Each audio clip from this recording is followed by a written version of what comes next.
Cheating fiancée tried telling me that her affair was just a test, so I said goodbye and walked out. Let me start from the beginning here. Yesterday I met my fiancée at our wedding venue for our 4-month out meeting to finalize details.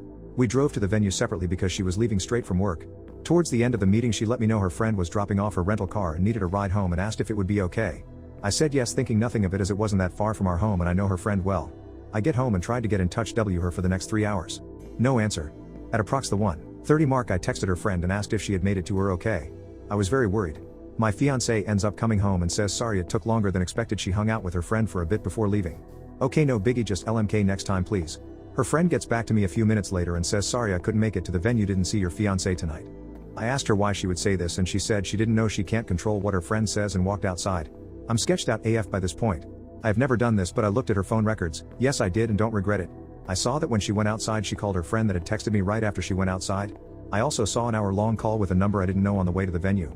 I asked her what rental place they went to and multiple other questions. She had quick answers and they seemed legit. I thought maybe I'm crazy here, I need to chill and sleep on it. This morning I asked her to please see the text from her friend asking her to pick her up and I would apologize for questioning her the previous night. She said no. I said, when I caught up to you yesterday on the way to the venue I saw you were on the phone, who was that? She said, oh, that's the friend I picked up later on. That's when I knew for a fact she was lying. I said I looked at her phone records and knew that wasn't true. She then changed her story to say, oh, I needed to meet up with a coworker to discuss a patient. Who is the coworker and why couldn't you discuss that over the phone? I need to show him the techniques in person, his name is Michael. Okay, I am sketched out beyond belief at this point, we never lie to each other. I asked to see the text with Michael. She said wouldn't let me see. I said why not if there's nothing to hide? Are you having an affair? Do you not want to be together anymore? She pauses and proceeds to tell me all the things that are wrong with me. I work too much, I don't spend enough time her don't listen. I'm astonished at this point, all of this is news to me. I put 2 and 2 together at this point, I know something sketchy is going on. I again asked to see the texts. It took about a half hour of convincing to see these texts and they were crazy. Sexual in nature and talking a lot of shit about me. Also how she wanted to be with him and how they're essentially in love. She started this job 1.5 months ago, he is her coworker. He is also 15-20 years older and divorced, multiple kids. I have been financially supporting her for the last few months as she got back on her feet and was working extra so she wouldn't have to pick up a part-time job. We own a house which we both live in with 3 dogs and a horse. Sorry for the novel, I am beside myself right now. I did not see this coming and we were going to get married in 4 months. Any advice would help. Update 1. As an update, I was finally able to sit down with her tonight and go over this. Again, she came in trying to blame me for what she did. Trying to justify the cheating and lying as a direct result of my lack of communication and listening. She said she wouldn't have had to start talking to this guy if I had been listening better. I spend too much time in the office working and don't dedicate enough time to her. I tried to explain that I was putting in extra hours to try and support her and the family financially while she was struggling so she wouldn't have to get a part-time job. She said she would have rather gotten a part-time job, which makes no sense to me. She was under the impression that because this was short-lived, 1 week she say, and they only made out once, that we could move past this. When I brought up the text where she was trashing me and talking sexual with him, she deflected hard and I got nowhere with that. I told her that I'm not the reason that this is happening. She went too far and should have communicated with me or thought about the implications first. That I can never trust her again and this is all because of her actions. Whether she wants to try and justify this as my fault is up to her. At the end of this part it got a bit calmer. I said, listen, we just really need to figure out the house we own jointly and the 3 dogs. We came to the conclusion that either I stay and buy her out or we sell and get new places. The dogs, one of us will get one, the other 2 TBD. So that's where this left off tonight and we'll continue to keep you all posted on progress. Curious what you all would do about the house. Financially I can support it alone, but it is nearly 3,000 square feet and 5 acres of land which was bought solely to have her horse. She is taking the horse when she leaves and boarding it at a barn. Update 2. Day 3, I was able to sit and have a 3-hour conversation with her tonight. We talked about our relationship and what led to what occurred. It started with her telling me what I did wrong in our relationship. Lack of communication. Spending too much time working and on my phone. I don't disagree with any of these things. My mindset behind working so much was support of the family. I run an e-commerce business on the side and am a one-man customer service center and deals happen 24 hours a day. I am never not on the clock. I could have certainly been better about setting my phone aside and responding to people the next day. The lack of communication was on both ends, and a prime example of this is the fact that I was unaware she was unhappy with any of this. It was never communicated to me. She said she felt I would have gotten upset if she told me but never gave me the chance to work on it. I am not a perfect person by any means and many times I do or say things that are misinterpreted by her as rude. An example of this is a week or 2 ago I was trying to help her with a budget with her financial problems to try to set up a plan to get her on track. To note, I work in the financial industry and do this for clients all the time. She had mentioned that she owed me maybe $1,000 and she would get that back to me next paycheck. I said something like, I think it's a little bit more than that, let's go through the transfers I've made to our joint account. It ended up being over $5,000. My purpose for doing this was not to make her feel bad but to realize how much I have been contributing. She took this as me trying to humiliate her. Was just trying to help and maybe my timing was off. She told me I have been too focused on money lately, but I was only trying to make sure we were going to be okay. We still had quite a bit to pay for the wedding and my budgeting mentality was on overload trying to make sure we had enough. The fact that she keeps trying to justify what she did by attributing that as a direct correlation to my flaws really bothers me. She keeps telling me that she is surprised I would throw away 7 years of a relationship away like this. I keep having to remind her that I didn't throw it away, she did with her actions. She told me that I told too many people too quickly and we could have resolved all of this between us.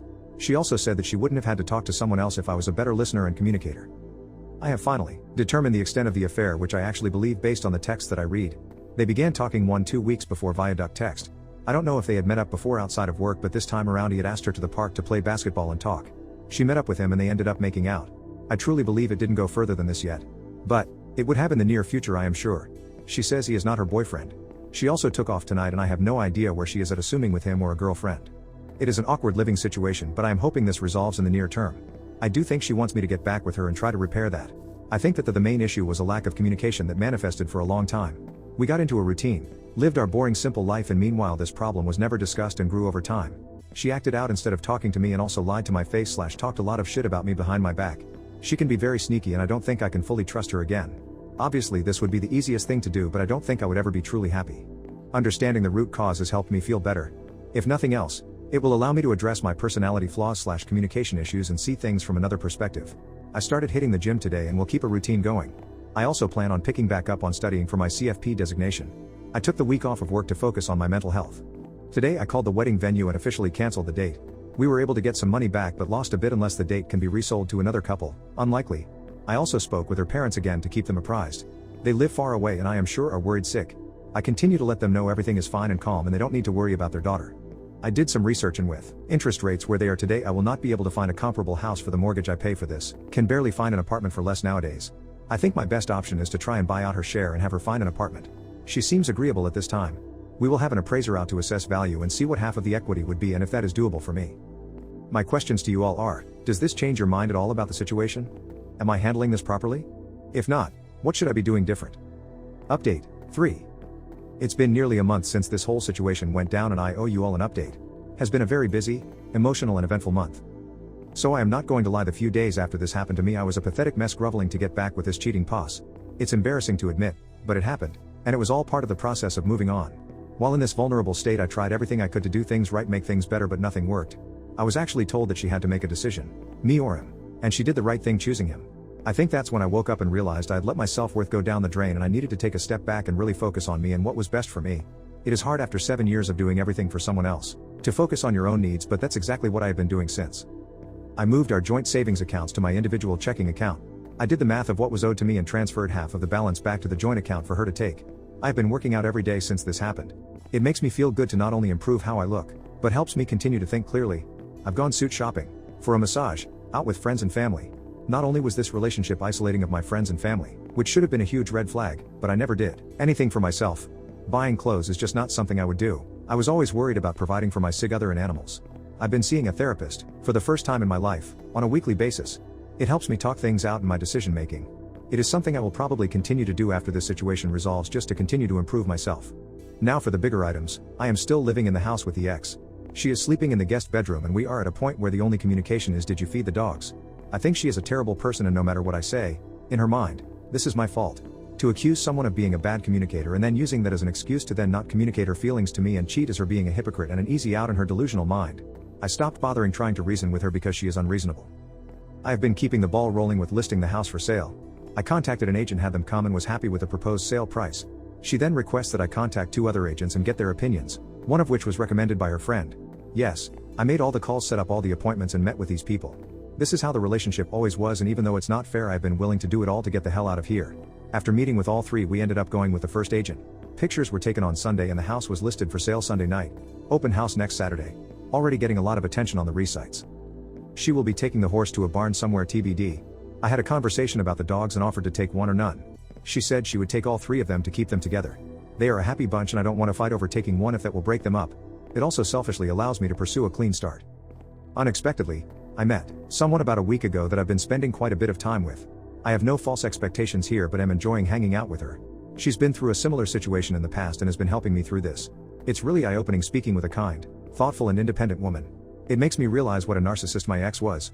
Completely self-centered, dependent and manipulative. I should have listened to the warnings from family and friends long ago. I definitely fell into the trap of being in a simple routine. I wasn't enjoying life, it was just an easy situation to be in. Nice house, lots of land, great animals, didn't want to rock the boat. So I just continued on. You don't really realize this until you take a step back and truly reflect. Some might say it was wasted time, but I am really using this as a learning experience. I will not ignore red flags in the future. I will not fall into the simplicity trap. I will continue to maintain relationships with friends and family. I just want to end this with a huge shout out to everyone on here that commented on my original post. I posted on Reddit because I had no idea what to do. Those of you that took the time to try and help a complete stranger on Reddit are amazing. I read every single comment and they all helped me get to where I am now. I am looking forward to the next chapter in my life, wherever it takes me. Thank you all, truly. Update 4. Hello all, it's been quite some time since I have posted an update on this situation. It's wild to think that all of this happened more than 4 months ago now. With time this has gotten so much better, and hopefully if someone stumbles upon this going through the same situation, it will help them realize that time heals everything. I shared the house with my ex until mid-May. It was painful being there with her and the dogs, knowing that my life as I knew it had ended. We were roommates who didn't like each other. I tried to avoid her as much as I could, but it was impossible. We stayed in different bedrooms, but the dogs were allowed to roam to and from at night, doors open. After the first few weeks she stopped sleeping out, and it didn't happen almost at all for the remainder of the time at the old house. The constant texting and phone calls, however, did not. I think they decided not to pursue a relationship but remained friends. I don't know for sure and didn't care enough to ask. She moved out in mid-May along with 2 of the 3 dogs. Saying goodbye to them was awful. The loss I felt could be compared to a loved one dying. During my last month there I met up with the ex and 2 dogs at a dog park a couple of times. While they recognized me and were happy to see me, I could tell that they were doing just fine without me, which made me feel better. There was little conversation with the ex other than about how the dogs were adjusting. She moved to a run-down house in a run-down area, to put it nicely. There was a yard for the dogs but it was not fenced in. The last I heard she was working on finishing the fence. During this time period I hit the gym every single day. I also grinded hard at my side hustle. I knew life was going to get expensive and wanted to prepare myself. In the time period from June 15th when I moved out, I had done 6 figures in sales at this side hustle. I also made 0 big purchases. This allowed me to save a significant sum in addition to the proceeds from the sale of my old property. Due to this, I was able to comfortably afford a nice house in a nice area with a decent sized yard for the dog that stayed with me. Selling the old house was easy. Buying the new house was absolutely brutal. Thankfully, the buyers of my old house allowed me to rent it back from them for a month until 6/15. I made offers on a total of 5 houses and finally got the last offer accepted towards the end of May. It is really nice being out of the old place. The memories associated with that house haunted me every day. Especially after my ex left with the other 2 dogs, it was just very empty. Moving was a pain, but friends and family came in clutch to help with it all. I have now been here a little over a month and it is feeling more like home daily. I am still seeing the same woman, who is now my official girlfriend. I live a bit closer to her now, which is nice. She treats me really well and I am very lucky to have her in my life. She helped me get through this situation and has been very cognizant and accommodating relating to my need for space and my emotional ups and downs. I've never been with someone who communicates so well, and it is making me a better communicator myself. My emotional intelligence has also grown significantly. Overall, life is good. While this was one of the hardest things I've had to go through, I feel blessed that it happened. I was going to marry a completely self-centered, ungrateful boss. I was so comfortable with my daily routine and didn't want to disrupt my animals' lives or lose my house, so I was willing to put up with being miserable. I will continue working on myself and learning more about my own wants and needs. I will also continue to provide my dog with the best life possible. I do think about my ex regularly, lots of flashbacks of good and bad memories. My new therapist has been extremely helpful, helping me realize that I probably won't ever get the apology from her that I want. She's just too proud to admit what she did was wrong. Communication with my ex has been very limited. I don't plan on seeing her or the other 2 dogs again. I've accepted that is what is best for everyone. If I missed anything you have questions about, please feel free to post a comment and I'll be happy to answer. This situation is over at this point and I won't be making any more posts on the subject. Thanks for following the saga and for all the support through the process.